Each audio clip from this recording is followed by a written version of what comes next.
Here in this video we will discuss about the energy yield. Energy yield means कि कितनी जो है energy हमारी प्रोड्यूस हो रही है during the glycolysis. Okay, so if you haven't seen the video on the glycolysis pathway,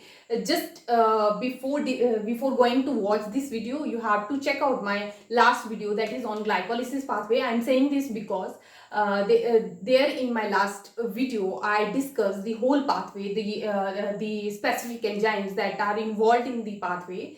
Here in this video, I will not discuss the whole pathway or the enzymes that are involved in the pathway. I will majorly focus on the energy yield. That means ki I will discuss the ATP productions during this pathway. We will discuss one by one steps, but not so detailed.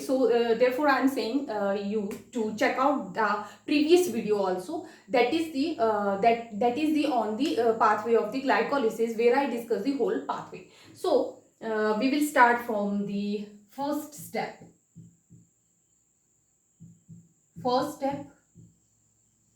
Okay. First step में क्या था? Our glucose molecule. Start from glucose molecule. Glucose जो molecule था, ये जो था convert हो गया glucose 6 phosphate. Okay, glucose molecule gate converted into glucose 6 phosphate molecule. और हमने डिस्कस किया था कि यहाँ पे क्या होता है, एटीपी जो है यूज होता है and ATP got converted into ADP, that is adenosine diphosphate. Adenosine diphosphate means कि हमने यहाँ से एक फॉस्फेट ग्रुप जो है वो ग्लूकोज के ऊपर ट्रांसफर कर दिया गया है, इसीलिए now the glucose molecule become glucose 6 phosphate molecule. Okay, and the ATP converted into AGP molecule.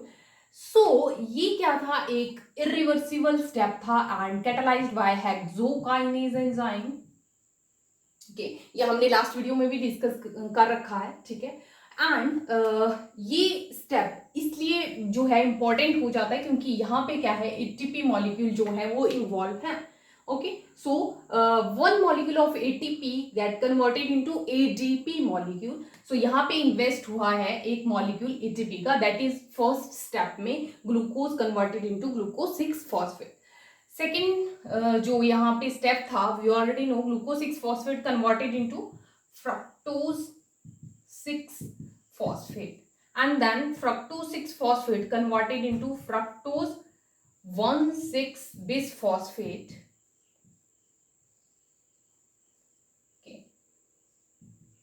Okay, so it was first step and it was second step.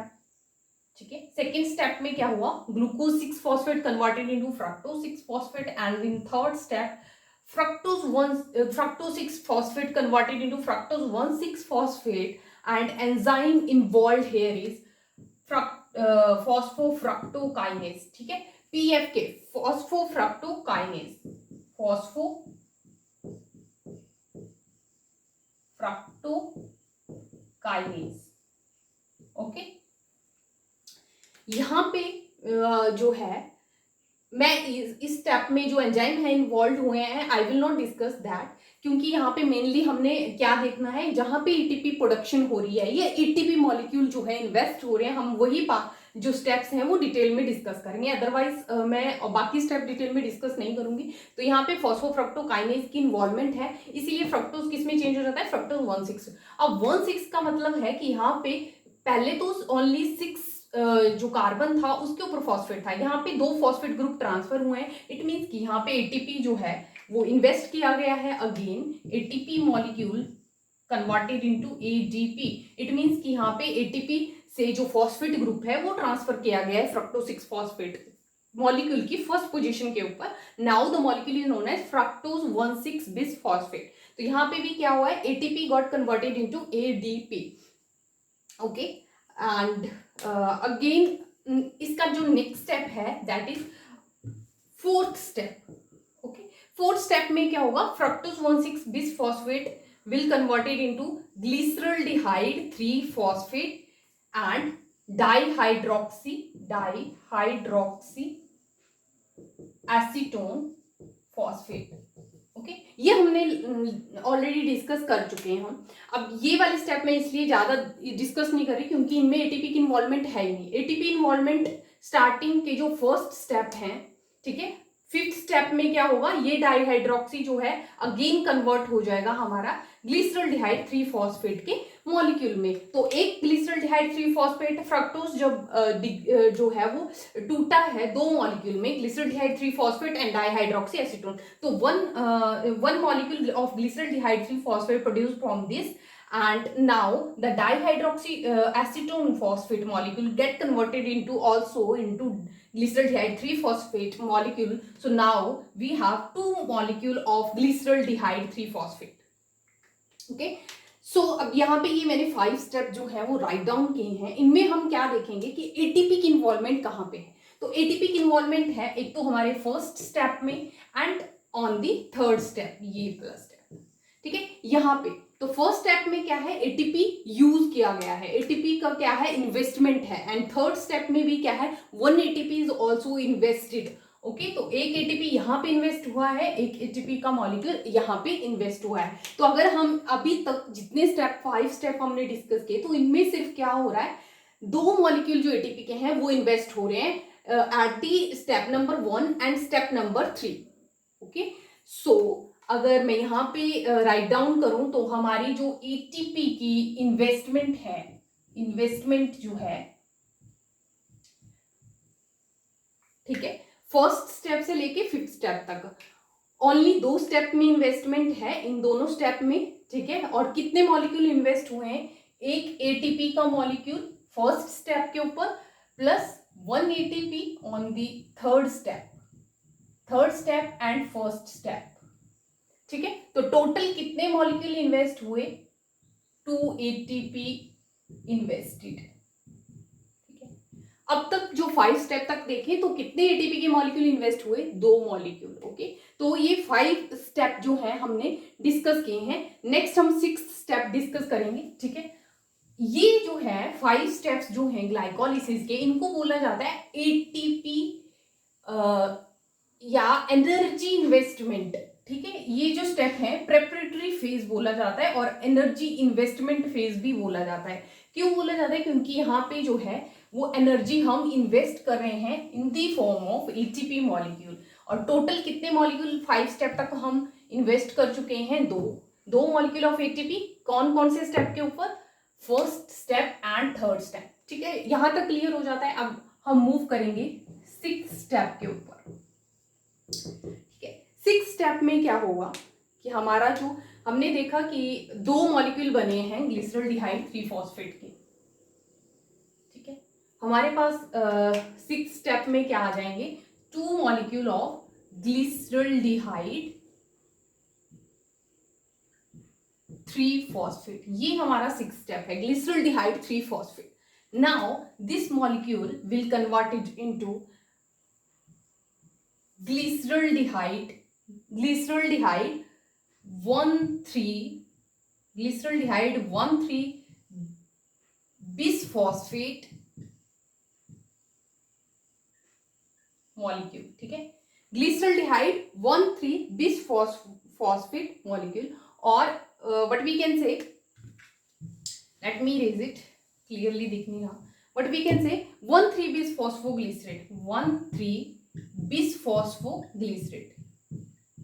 Bisphosphoglycerate molecule, ये हमारा यहाँ पे प्रोड्यूस होता है। क्या होता है कि glyceraldehyde 3 phosphate mean third position पे फॉस्फेट ग्रुप था, अब फर्स्ट पोजीशन पे भी ट्रांसफर कर दिया गया है, और now the molecule is known as 1,3 bisphosphoglycerate. और इसके भी कितने मॉलिक्यूल मिलेंगे, 2 मॉलिक्यूल। ये हमने डिस्कस कर लिया कि 2 मॉलिक्यूल कहाँ से आ रहे हैं। Now this step is also very important. यहाँ पे क्या होता है कि हमारा जो इनऑर्गेनिक फॉस्फेट है ये यहाँ पे इन्वेस्ट होता है, ठीक है। इसकी इन्वेस्टमेंट की वजह से मॉलिक्यूल जो है वो कन्वर्ट हो जाता है, बट यहाँ पे एटीपी का इन्वॉल्वमेंट नहीं है डायरेक्ट, इसलिए यहाँ पे हम ये नहीं बोल सकते कि एटीपी इन्वेस्ट हुआ है, क्योंकि यहाँ पे एटीपी मॉलिक्यूल इन्वॉल्व ही नहीं है, यहाँ पे इनऑर्गेनिक फॉस्फेट की इन्वॉल्वमेंट है। और यहाँ पे क्या होता है, NAD+ मॉलिक्यूल जो होता है, ठीक है, इसके 2 मॉलिक्यूल कन्वर्ट हो जाते हैं NADH मॉलिक्यूल में, ठीक है। NADH एंड प्रोटॉन जो है यहाँ पे रिलीज कर दिया जाता है, और यहाँ पे जो एंजाइम है that is known as glyceraldehyde 3-phosphate dehydrogenase enzyme is dehydrogenase enzyme. Okay तो इस स्टेप की भी अपनी इंपॉर्टेंस है. तो यहाँ पे हम एक और चीज देख सकते हैं, यहाँ पे NADH मॉलिक्यूल जो है वो प्रोड्यूस हो रहे हैं.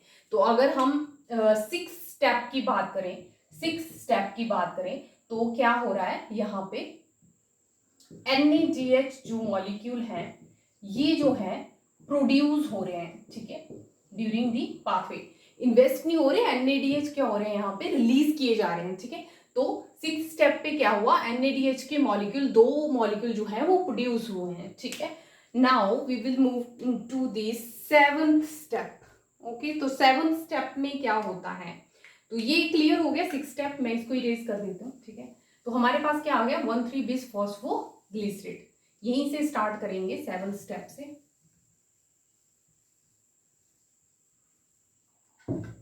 Step number 7. ओके, तो 7th स्टेप में क्या होगा, जो हमारा 1,3-bis-phosphoglycerate है, फॉस्फोग्लिसरेट, ठीक है, ये चेंज हो जाएगा 3-phosphoglycerate में. 3-phosphoglycerate. ठीक है, और हमें पता है यहाँ पे 2 मॉलिक्यूल लेके चल रहे हैं, तो यहाँ भी क्या है 2 मॉलिक्यूल प्रोड्यूस हो रहे हैं. अब यहाँ पे क्या हो रहा है, पहले 2 फॉस्फेट ग्रुप थे. ठीक है, मॉलिक्यूल के ऊपर अब एक ही फॉस्फेट ग्रुप बचा है, that is on third position. ठीक है, 3-phosphoglycerate molecule is known as 3-phosphoglycerate. तो यहाँ पे एंजाइम है phosphoglycerate kinase. Enzyme is phosphoglycerate kinase. Kinase enzyme का मतलब होता है फॉस्फेट ग्रुप का यहाँ पे इन्वॉल्वमेंट है. ठीक है, फॉस्फेट ग्रुप. तो यहाँ पे क्या हो रहा है कि एक फॉस्फेट यहाँ से रिलीज हो रहा है, तो फॉस्फेट रिलीज होगा तो ATP प्रोडक्शन होगा. ठीक है, तो ADP will converted into ATP. तो यहाँ पे ऑब्वियसली 2 मॉलिक्यूल लेके चल रहे हैं, 2 molecule of ADP converted into 2 molecule of ATP.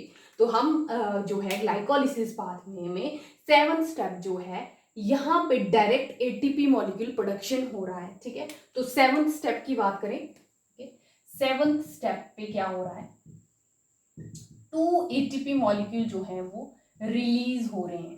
ठीक है, यहाँ पे इन्वेस्ट हो रहे थे, अब क्या है 7th स्टेप पे 2 मॉलिक्यूल ATP के रिलीज हुए हैं. ठीक है, और molecule is 3-phosphoglycerate. Now next step है. ठीक है, ये 7th स्टेप था. 8th स्टेप में क्या होता है, ये जो 3-phosphoglycerate का मॉलिक्यूल है it will converted into 2-phosphoglycerate. ये हमने डिस्कस कर रखा है. ठीक है, यहाँ पे एज सच कोई ATP की प्रोडक्शन है नहीं. ठीक है, 2 मॉलिक्यूल प्रोड्यूस होते हैं. Now we will move on to the next step, that is 9th step. 9th step में क्या होगा, 2 फॉस्फोग्लिसरेट के जो मॉलिक्यूल हैं, 2 मॉलिक्यूल ऑफ फॉस्फोग्लिसरेट. ठीक है, ये कन्वर्ट हो जाएंगे फॉस्फोइनोल पाइरुवेट में. Phosphoenol pyruvate. ओके, ये अब एनर्जेटिक मॉलिक्यूल है. ये मॉलिक्यूल जो है एनर्जेटिक मॉलिक्यूल है. Now this molecule will converted into pyruvate molecule. ये लास्ट जो प्रोडक्ट है पाइरुवेट मॉलिक्यूल. और पाइरुवेट के कितने मॉलिक्यूल मिलेंगे हमें, 2 मॉलिक्यूल. ये लास्ट स्टेप है हमारे ग्लाइकोलिसिस का. 10th स्टेप में क्या होता है, phosphoenol pyruvate converted into pyruvate, that is the 10th step और द लास्ट स्टेप. यहाँ पे क्या है, एंजाइम आता है pyruvate kinase. Enzyme is pyruvate kinase. अब जहां पे काइनेज है it means there is the involvement of phosphate group. And यहाँ पे क्या होता है, फॉस्फोइनोल जो मॉलिक्यूल है ना, हाई एनर्जेटिक मॉलिक्यूल है. तो यहाँ पे क्या होता है, 2 मॉलिक्यूल ADP के कन्वर्ट कर दिए जाते हैं किसमें, 2 मॉलिक्यूल ऑफ ATP. तो यहाँ पे भी क्या हो रहा है कि ATP मॉलिक्यूल प्रोड्यूस हो रहे हैं. और कितने प्रोड्यूस हो रहे हैं, क्योंकि हम 2 मॉलिक्यूल लेके चल रहे हैं, तो 2 मॉलिक्यूल ऑफ ATP. जो 10th स्टेप है इसमें भी क्या हो रहा है, 2 ATP जो है वो रिलीज किए जा रहे हैं. ठीक है, रिलीज हो रहे हैं. तो हमने ये सारा राइट डाउन कर लिया. ठीक है, कि कौन कौन से स्टेप हैं जहां पे इन्वेस्ट हो रहे हैं और कौन कौन से स्टेप हैं जहां पे ATP रिलीज हो रहे हैं. ठीक है, तो ये जो 10th स्टेप है, 10th स्टेप एंड हमारा जो 7th स्टेप है, ठीक है। इनमें क्या है, डायरेक्ट एटीपी प्रोडक्शन है, ठीक है। यहाँ पे भी 2 मॉलिक्यूल ऑफ एटीपी जो है वो प्रोड्यूस हो रहे हैं, यहाँ भी 2 मॉलिक्यूल ऑफ एटीपी प्रोड्यूस हो रहे हैं on the 7th step and 10th step, ठीक है। तो ये हमने देख लिया। और 6th स्टेप में हमने देखा था कि NADH के मॉलिक्यूल जो है वो प्रोड्यूस हो रहे हैं। अब हम यहाँ पे क्या करते हैं, कैलकुलेट करेंगे कि कितने मॉलिक्यूल जो है नेट एटीपी के प्रोड्यूस होंगे, ठीक है, क्योंकि इसमें इन्वेस्ट भी हुए हैं एंड जो कुछ मॉलिक्यूल जो है एटीपी के वो प्रोड्यूस भी हो रहे हैं, ठीक है। तो हम टोटल नेट मॉलिक्यूल देखेंगे कि कितने प्रोड्यूस हो रहे हैं एटीपी के, देख लेते हैं। ओके, सो नाउ अगर हम एटीपी इन्वेस्टमेंट देखें, ठीक है, एटीपी की इन्वेस्टमेंट देखें कि कितने मॉलिक्यूल यूज किए गए थे during the glycolysis pathway, investment में देख लेते हैं, ठीक है। तो first step and third step, ठीक है, एक मॉलिक्यूल जो एटीपी का इन्वेस्ट हुआ था that is during first step, ठीक है। फर्स्ट स्टेप एक मॉलिक्यूल जो है ये यूज किया गया था एटीपी का ड्यूरिंग दी, ये फर्स्ट स्टेप के ड्यूरिंग है and this is during third step, ठीक है। तो ये 2 मॉलिक्यूल क्या हुए हैं, इन्वेस्ट यूज किए गए हैं। तो टोटल कितने मॉलिक्यूल हमने यूज किए थे एटीपी के, 2 मॉलिक्यूल ऑफ एटीपी इन्वेस्टेड, ठीक है, ये हमने लिख भी रखा है। एंड अगर हम यहां से देखें तो 7th एंड 10th स्टेप में 2 मॉलिक्यूल जो है एटीपी के प्रोड्यूस हो रहे हैं। तो 7th स्टेप की बात करें, ठीक है, तो 2 एटीपी जो है वो प्रोड्यूस हो रहे हैं, ठीक है। एंड 10th स्टेप की अगर मैं बात करूं वहां पे भी 2 एटीपी के मॉलिक्यूल जो है वो रिलीज हो रहे हैं, ठीक है। तो टोटल कितने मॉलिक्यूल हो गए हमारे, 4 मॉलिक्यूल ऑफ एटीपी जो है यहाँ पे प्रोड्यूस हो रहे हैं और 2 मॉलिक्यूल जो एटीपी के हैं वो यूज किए गए हैं या इन्वेस्ट किए गए हैं, ठीक है। अब यहां से एक और चीज आती है कि 4 मॉलिक्यूल जो हैं ये रिलीज हुए हैं और 2 मॉलिक्यूल हमने यूज कर रखे हैं।